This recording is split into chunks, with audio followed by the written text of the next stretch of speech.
យប់ត្រជាក់ខ្យល់ធ្លាក់រងាឯកានឹកសង្សារម្នាក់ដែលធ្លាប់នៅក្បែរតើពេលនេះអូនសុខទុក្ខយ៉ាងណាអូនអើ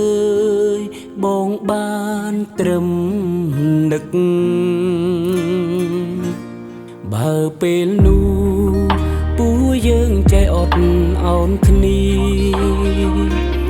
ម្លេះពេលនេះពួកយើងមិនបែកគ្នាឡើយតែវ័យពេលនោះវាហួងទៅហើយអូនអើយបងបានព្រមនឹកដល់មនុស្សនេះ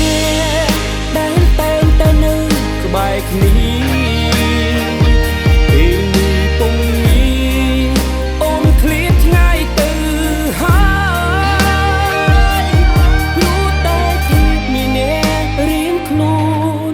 ឲ្យពួកយើងគុំគួនគ្នាមិនព្រម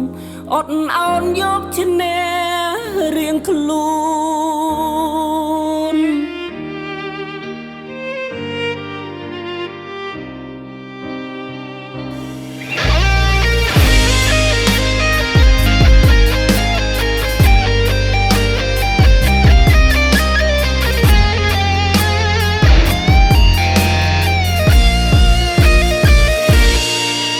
ពេលនោះ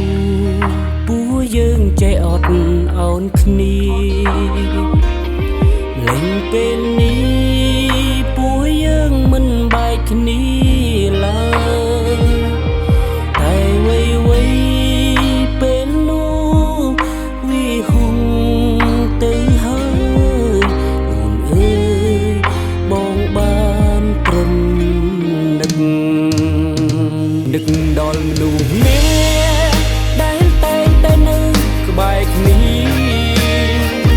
ពេលនេះពុំមានអូនឃ្លាតឆ្ងាយទៅហើយព្រោះតែភាពមានអ្នករៀងខ្លួនឲ្យពួកយើងគុំគួនគ្នាមិនព្រមអត់ឱនយកឈ្នះរៀងខ្លួន